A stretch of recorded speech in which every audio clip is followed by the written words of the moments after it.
The coffee cup shattered against the marble floor. Security Chief Han Jae-woo stared at the monitor, his hand still frozen mid-air where the cup had slipped. On the screen, a boy walked through Hanul City International Airport, holding his mother's hand. 10 years old, maybe 11. Dark skin, bright eyes, and a face that made Jae-woo's blood run cold. "Get Chairman Yang on the line," he whispered. "Now." Because that child looked exactly like Jang Min-seok, the CEO, the man who controlled half of South Korea's underground empire, the man who had no children, or so everyone believed. The woman beside the boy moved with quiet confidence, her yellow Ghanaian dress flowing as she navigated the crowd. She wasn't hiding. She wasn't nervous. She walked like someone who had come to collect a debt 11 years overdue. Ama Nyarko had returned to Hanul City, and she had brought proof that would destroy everything. At Baekjin Group headquarters, the 73rd floor fell silent as the photo circulated. Employees huddled around phones, comparing the airport security footage to their CEO's official portrait. The resemblance wasn't subtle. It was absolute. The same sharp jawline, the same intense gaze. Even the way the boy tilted his head when listening matched Min-seok's signature gesture. "It's doctored," someone whispered. "It has to be." But everyone knew it wasn't. In his penthouse office, Jang Min-seok stood before floor-to-ceiling windows, overlooking the city he controlled through fear and precision. His phone had been ringing for 20 minutes. He hadn't answered. Because the moment he saw that photograph, everything inside him had stopped. Kojo. The name crashed through his mind like thunder through glass. He had forced himself to forget that name, forced himself to believe the past could stay buried if he refused to acknowledge it.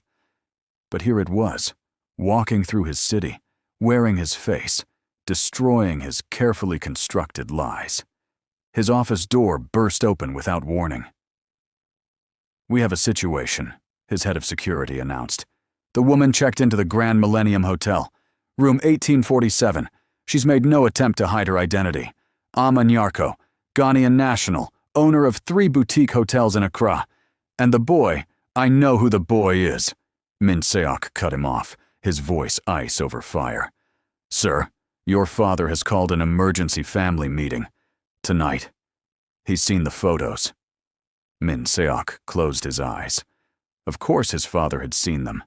Chairman Jang saw everything, controlled everything, had controlled Min-seok's entire life, including the night 11 years ago when everything shattered. The night he had abandoned the only woman he ever loved. If you're already hooked by this story, do us a favor. Hit that subscribe button right now. You won't want to miss what happens when a secret this explosive finally detonates. And drop a comment telling us, should Min-seok have stayed? Or was leaving the only way to survive? The memory hit him with physical force. 11 years ago, Min-seok had been different. Younger, softer. Still believing he could escape the empire his family had built on blood and intimidation. He had met Ama at a business ethics seminar. The irony wasn't lost on him even then. She was an exchange student from Ghana, brilliant and unafraid, studying international business. She had challenged him during a debate about corporate responsibility, and her passion had ignited something in him he thought his family had already killed. Their relationship had been secret. Dangerous.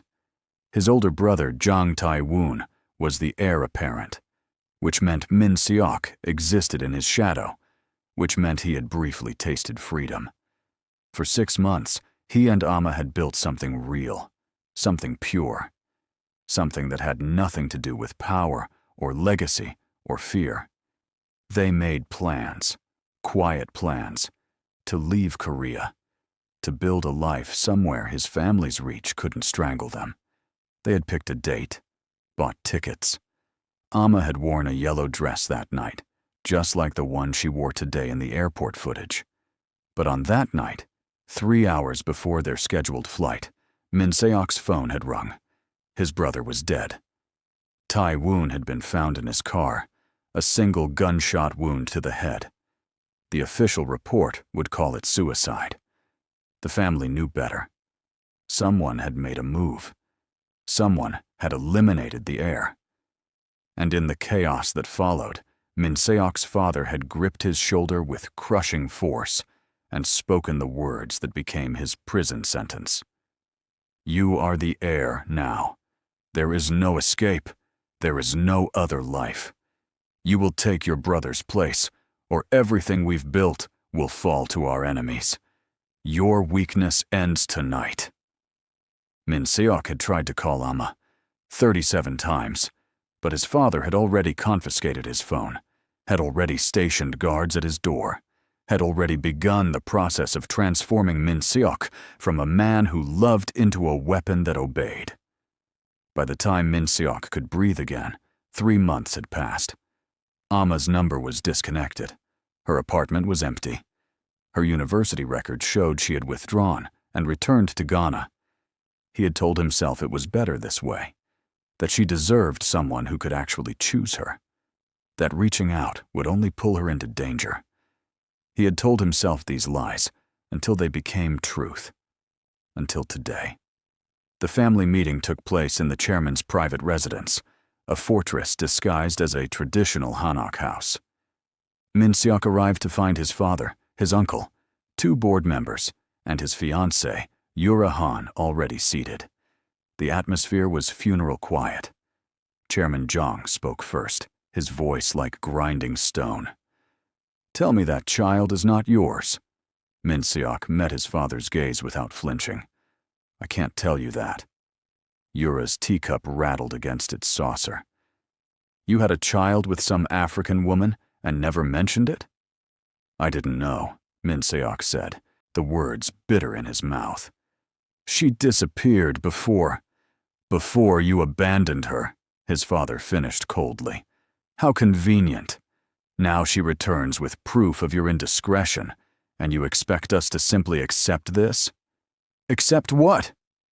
Min Seok's voice sharpened. That I have a son? That you have a liability, his uncle interjected. That woman wants something, Min Seok. Money, status, a piece of this family. They always do. Min Seok's hands curled into fists beneath the table. You don't know anything about her. Then enlighten us, his father demanded. What kind of woman waits 11 years to reveal a child exists? The kind who wanted nothing to do with us, Min Seok thought. The kind who was strong enough to survive without us. But he said nothing. She's staying at the Grand Millennium, one of the board members reported, reading from a tablet. She's registered under her own name. No fake identities. No hidden agendas we can trace. She's scheduled a DNA test at Seoul National Hospital tomorrow morning at 9. She's invited you to attend. The room fell silent. She's invited me, Min Seok repeated slowly. It's a trap, Yura said immediately. She's building a legal case, preparing to sue for child support or claim inheritance rights. Or she's simply telling the truth, Min Seok interrupted, his voice dangerously quiet. Did that possibility occur to anyone in this room? Chairman Yang stood abruptly, his chair scraping against the floor. You will not attend that test. You will not see that woman. You will not acknowledge that child. Tomorrow, our legal team will offer her a settlement. A generous one, enough to disappear permanently. And if she refuses, then we will make her disappear another way. The threat hung in the air like poison. Min Seok stared at his father, seeing clearly, perhaps for the first time, the monster that had shaped his entire existence. The man who had turned love into weakness, family into transaction, and humanity into liability. No, Min Seok said quietly. His father's expression froze. What did you say? I said no. Min Seok stood, his voice steady but his heart hammering. I will attend the DNA test tomorrow. I will meet my son. And if you threaten Amma or Kojo in any way, I will burn this entire empire to the ground and salt the earth behind me.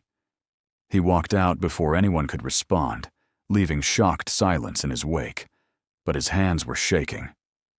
That night, Min Seok sat alone in his office, a glass of whiskey untouched on his desk. He pulled up Amma's hotel information on his private screen. One phone call. That's all it would take. He could call her room, explain, apologize, try to undo 11 years of silence with words that would inevitably fail. Instead, he pulled up her business profile. Amma Nyarko, founder and CEO of Nyarko Hospitality Group, 3 luxury boutique hotels in Accra, Ghana, featured in African Business magazine as one of West Africa's rising entrepreneurs. The photos showed a woman who had transformed struggle into strength. She stood in front of her flagship hotel, wearing traditional kente cloth, her smile confident but guarded. She had built a life without him, a successful one, and she had raised their son alone. Shame crashed over him with suffocating weight. The next morning, Min Seok arrived at Seoul National Hospital 15 minutes early. He wore casual clothes instead of his usual tailored suits, though he wasn't sure why. Perhaps some part of him hoped to seem less like the man who had destroyed everything and more like the person he used to be. The hope was absurd. He waited in the private testing room, his heart pounding louder than the clock on the wall. At exactly 9 o'clock, the door opened. Amma walked in first. 11 years had refined her, the way pressure transforms coal into diamond. She wore a simple blue dress and no jewelry except small gold earrings. Her natural hair was styled in elegant twists. She looked at him with eyes that had once held love and now held something far more complicated. "Min Seok," she said quietly. Not cold, not warm, just a statement of fact. "Amma!" His voice cracked on her name. Then Kojo stepped into view. Min Seok forgot how to breathe. The boy was tall for 10, with warm brown skin and bright, intelligent eyes. He wore jeans and a t-shirt with a Ghanaian flag on it. But his face was Min Seok's own, reflected back with devastating clarity. The same nose, the same mouth, the same expression of cautious assessment. "Hello," Kojo said politely, extending his hand. "I'm Kojo Nyarko." Min Seok stared at that small hand, this formal greeting from his own son, and felt something inside him shatter beyond repair. He shook Kojo's hand gently. "Hello, Kojo. He faltered. What was he? "I'm Jang Min Seok." "I know who you are," Kojo said calmly. "You're my father." The simplicity of it destroyed him. "We know you're feeling the weight of this moment. Before we continue, if this story is touching your heart, show us some love. Hit that like button and drop a comment telling us what you'd say to Min Seok right now if you could. Your engagement keeps these stories coming." The DNA test was efficient and clinical. Swabs were taken. Forms were signed. A lab technician promised results within 24 hours, though everyone in the room already knew what those results would confirm. When the technician left, silence filled the private waiting room like floodwater. Amma spoke first. "We're not here for money." Min Seok's head snapped up. "I never thought—" "Yes, you did. Or your family did. I received 3 phone calls this morning from different law firms offering settlements if I quietly disappeared." Again. Her voice remained steady, but her eyes flashed with old anger. "I didn't come back to South Korea for your money, Min Seok. I came back because my son asked me a question I couldn't answer." She looked at Kojo, her expression softening. Kojo sat straighter in his chair, looking directly at Min Seok. "Why am I the only one pretending my father doesn't exist?" The question hit like a blade between ribs. "At school," Kojo continued, his voice calm, but his hands clenched together. "When they ask about my father, my mother says you live in South Korea. She says you're successful. She says it didn't work out between you, but that doesn't mean you're a bad person. She's never said anything cruel about you, even once." Min Seok's throat tightened painfully. "But other people do," Kojo continued. "They make assumptions. They say things about my mother that aren't true. They imply I'm not wanted. And I got tired of defending someone I've never met. Someone who apparently doesn't care if I exist or not. Kojo, Amma started gently. It's true, Mom. Kojo turned back to Min-seok, and the boy's eyes held no anger, just exhausted honesty. So I asked her to bring me here, not for your approval, not for your family's acceptance, just so I could look at you and decide for myself whether you're worth the space you take up in my head. Min-seok sat paralyzed, facing judgment from a 10-year-old with more courage than he'd shown in 11 years. I didn't know you existed, Min-seok said quietly. That's not an excuse. It's just the truth. When your mother disappeared, I tried to find her, but not hard enough. Not long enough. I told myself she was better off without me, and I used that lie to stop trying. Why? Kojo asked simply. Because I was a coward. The words tasted like ash. Because my family is dangerous. Because the night I was supposed to meet your mother and leave Korea forever, my older brother died. I became the heir to an empire I never wanted, and I convinced myself that keeping you and your mother away from that darkness was protection. But really, I was just protecting myself from having to fight for you. Silence stretched between them like a chasm. Are you still a coward? Kojo asked. Min-seok looked at his son, this brave, brilliant boy who deserved so much more than the truth, but who demanded it anyway, and made a choice. I don't know, he answered honestly, but I'd like the chance to become someone you don't have to defend anymore. Kojo studied him for a long moment, then nodded slowly. Okay. Not forgiveness, not acceptance, just acknowledgement that maybe, possibly, something could be built from these ruins. Amma's phone buzzed. She glanced at it, and her expression hardened. We have company. Min-seok pulled out his own phone to find 17 missed calls and a text from his security chief. Your father is en route to the hospital. ETA 4 minutes. Damn it. Min-seok stood quickly. You should leave. Now. Before. No. Amma's voice was steel, wrapped in silk. I didn't bring my son halfway across the world to run from your family's drama. We stay. Amma, you don't understand what they're capable of. I understand perfectly. She stood as well, moving to stand beside Kojo, her hand on his shoulder. I understand that they made you believe power was more important than love. I understand they taught you that family means control instead of connection. And I understand that if we leave now, you'll spend another 11 years telling yourself it was for our protection. The hospital doors burst open. Chairman Rong swept in with the force of a winter storm, flanked by 2 bodyguards and his assistant.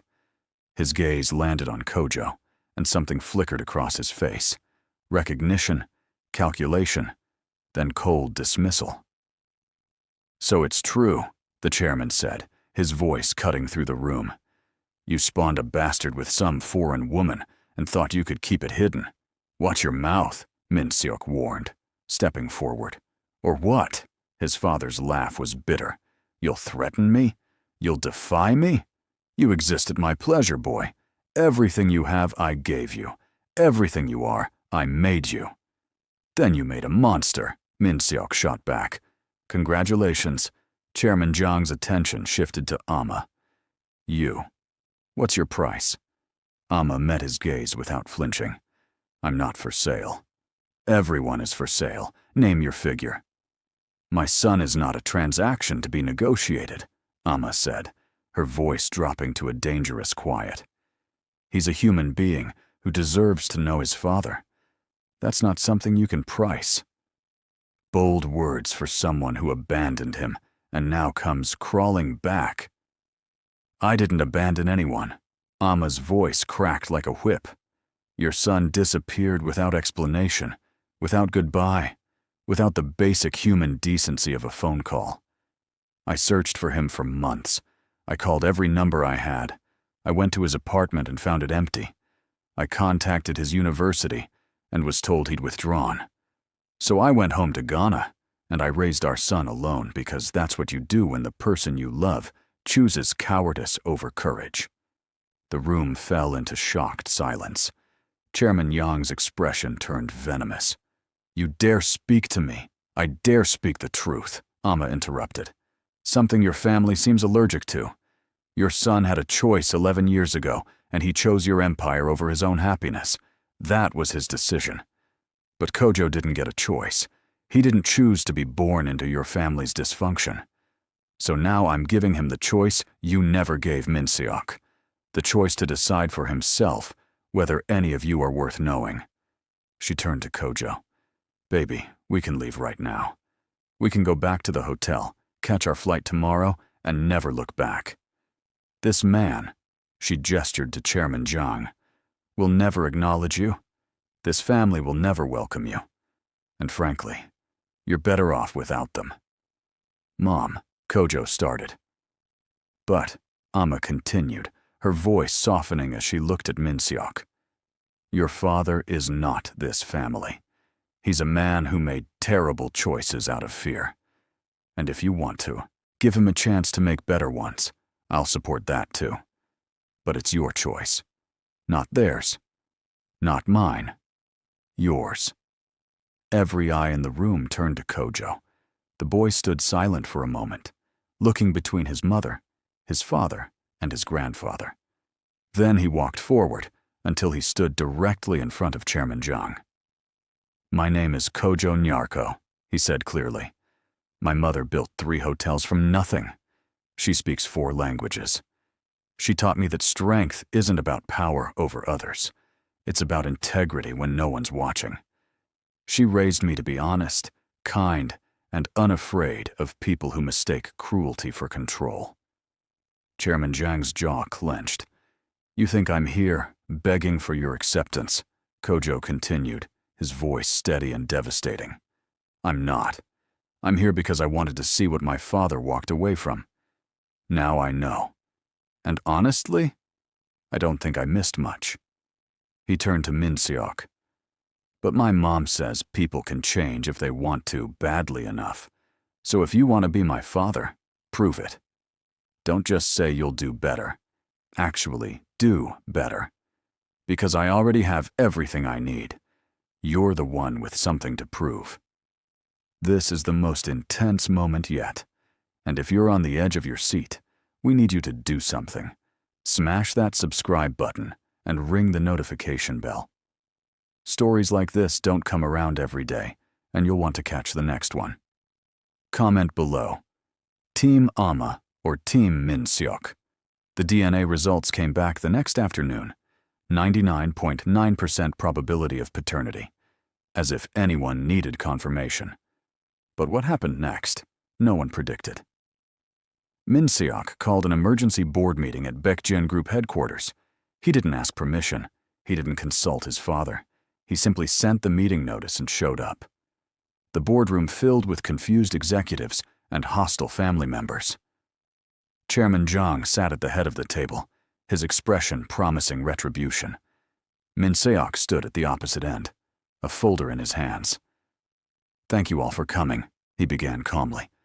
I have an announcement to make that affects the future of this company and this family. Sit down, his father ordered. This meeting is unauthorized. I have a son. Minseok's voice cut through the room like a blade through silk. His name is Kojo Nyarko.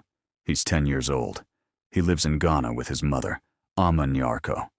The DNA test confirmed what I already knew. He is my biological child.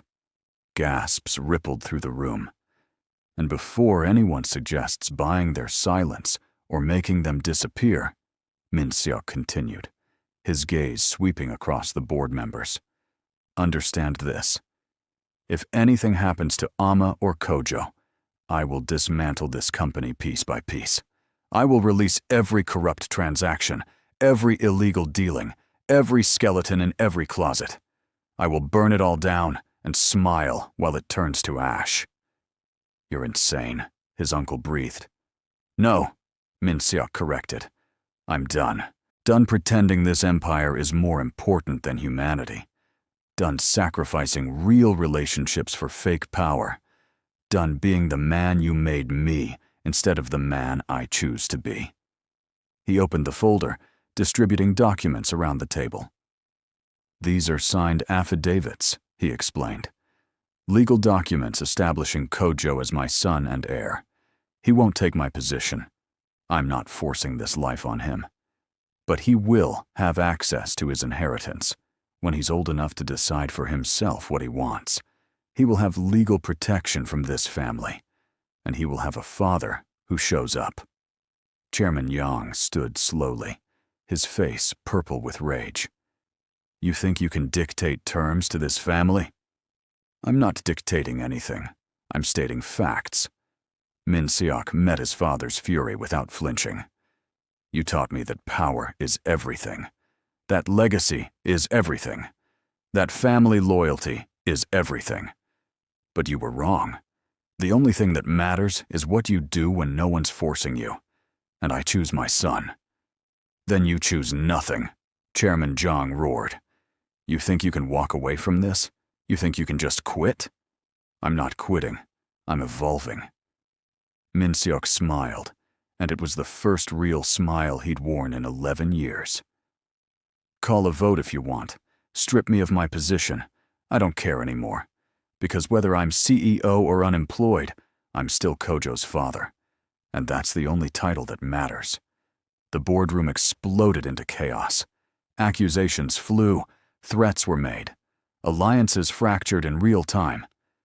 But in the corner of the room, Min Seok's aunt, Madame Seo, the family's eldest member and largest shareholder, stood slowly. Enough, she said quietly, but her voice carried the weight of decades. The room fell silent. Madame Seo walked to the center of the table, her gaze sweeping across every face. For 30 years, I have watched this family choose power over people. I have watched us destroy anyone who showed weakness. I have watched us call cruelty, strength, and isolation success. She turned to Chairman Zhang, and I am tired of watching us become the monsters we claim to fight. She looked at Min Seok. You're a fool. This will cost you everything. I know, Min Seok replied. Good. Madame Seo smiled. Then you're finally learning what everything actually means. She turned to the board. I vote to maintain Min Seok's position as CEO, contingent on one requirement: transparency. No more secret dealings. No more threats against family members. And most importantly, no more pretending we're above basic human decency. The room held its breath. Those in favor, Madame Seo called. Slowly, hands rose around the table. Not all of them. Not even most. But enough. Chairman Yang stared at his sister in betrayal. You're destroying everything we built. No, Madame Seo corrected gently. I'm saving what's left of our souls. 3 days later, Min Seok held a press conference. The media room was packed with journalists, cameras, and speculation. Rumors had been swirling since the board meeting leaked. Now the entire country waited for confirmation. Min Seok stepped to the podium wearing a simple suit, his expression calm but resolute. Thank you for coming, he began. I have a statement to make, and I won't be taking questions afterward. He took a breath. 11 years ago, I fell in love with an exchange student named Aman Yarko. Our relationship was real, but circumstances forced us apart. I made choices based on fear and obligation that I deeply regret. Amma returned to Ghana, and unbeknownst to me, she was pregnant with our son. Cameras flashed furiously. 3 days ago, I met my son for the first time. His name is Kojo Nyarko. He is 10 years old, brilliant, brave, and everything I don't deserve. DNA testing has confirmed what I knew the moment I saw him. He is my biological child. The room erupted with shouted questions. Min Seok raised a hand for silence. I am making this announcement because my son deserves better than secrets. He deserves a father who stands up and says, "Yes, this is my child, and I am proud of him." So here I am, saying exactly that. He looked directly into the cameras, his voice strengthening. Kojo, if you're watching this, I'm sorry I wasn't there for your first 10 years. I can't change the past. But I promise you, I will spend the rest of my life earning the right to be called your father. Not because you need me. Your mother made sure you don't need anyone. But because I need you. Because knowing you exist makes me want to become someone worthy of you. He stepped back from the podium. That's all. Thank you. He walked out of the press conference to an explosion of questions and chaos, but for the first time in 11 years, he walked with his head high. 6 months later, the city of Accra welcomed Korean visitors with warm December sunshine. Min Seok stood outside the flagship Nyarko Hotel, staring up at the elegant building Amma had built from nothing. He wore casual clothes, jeans and a button-down shirt, looking nothing like the feared CEO who controlled empires. He looked nervous, human, real. The lobby doors opened, and Kojo ran out. "You came!" the boy exclaimed, his smile bright and uncomplicated. "I said I would," Min Seok replied, kneeling to Kojo's level. "I always will." They had been doing this for 6 months now. Video calls twice a week, Min Seok flying to Ghana once a month, Kojo visiting Seoul during school breaks. It was messy and complicated, and full of awkward moments where neither knew what to say. But it was real. Amma appeared in the doorway, watching them with an expression Min Seok couldn't quite read. They hadn't discussed their relationship, hadn't addressed the love that used to exist between them. Right now, they were just two people trying to raise a child together, despite geography, history, and wounds that might never fully heal. "Ready for the beach?" Kojo asked, excitedly. "Mom says we can teach you to surf." "I'm terrible at surfing," Min Seok admitted. "Good," Kojo grinned. "Then I can finally be better at something than you." They drove to the coast in Amma's car, Kojo chattering about school and football and his plans to study international business like his mother. Min Seok listened, absorbing every detail, storing every moment like precious cargo. At the beach, Kojo ran ahead with a surfboard, leaving Min Seok and Amma standing in the sand. "He talks about you constantly," Amma said quietly. "At school, with his friends, he tells everyone you came back." "I should have come back 11 years ago," Min Seok replied. "Yes." Amma didn't soften the truth. "You should have." They stood in silence, watching Kojo splash in the waves. "I'm not asking you to forgive me," Min Seok said. "I know I don't deserve that." "No, you don't," Amma agreed. Then, more softly, "But Kojo deserves a father who's trying, and you're trying. Is that enough?" Amma turned to look at him, her eyes holding 11 years of pain, strength, and complicated truth. "I don't know yet. Ask me in another 11 years. It wasn't forgiveness. It wasn't reconciliation. But it was honest, and somehow, that was better. Min Seok walked down to the water where Kojo was attempting to stand on the surfboard. The boy fell, laughed, and tried again. Min Seok waded in to help, showing him how to balance, how to read the waves, how to stand up against forces trying to knock you down. "Like this?" Kojo asked, adjusting his stance. "Exactly like that," Min Seok confirmed. Father and son, learning together how to stay standing, how to stop running from the past and start building something real from its ruins. As the sun set over the Ghanaian coast, painting the sky in shades of gold and purple, Amma took out her phone and snapped a photo. Min Seok and Kojo, silhouetted against the water, working together on a surfboard. She posted it to her private social media with a simple caption, Progress. Not perfect. Not healed. But moving forward. Back in Seoul, Chairman Jang saw the photo. He stared at it for a long time, his expression unreadable. Then he closed his computer and turned away. Some bridges burn completely. Some empires crumble under their own weight. And some men realize too late that power without love is just elaborate loneliness. But some men, like Min Seok, get a second chance. And some women, like Amma, are strong enough to let them try. And some children, like Kojo, are brave enough to demand better from the adults in their lives. This wasn't a fairy tale ending.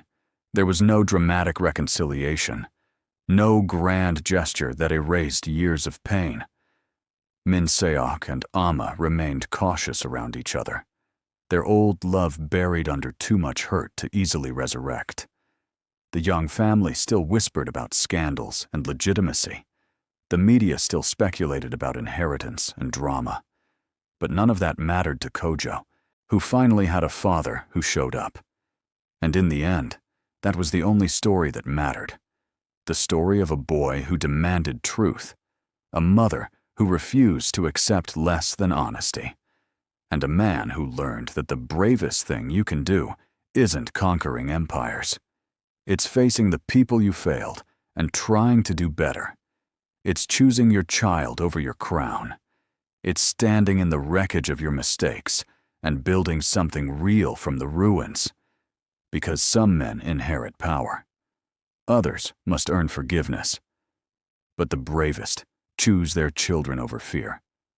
And if this story moved you, if it made you think about the choices we make and the people we become, do us one last favor. Hit that subscribe button, turn on notifications, and drop a comment telling us what story we should tell next. Like this video if you believe in second chances, and share it with someone who needs to hear that it's never too late to do the right thing. Thank you for watching, and we'll see you in the next one.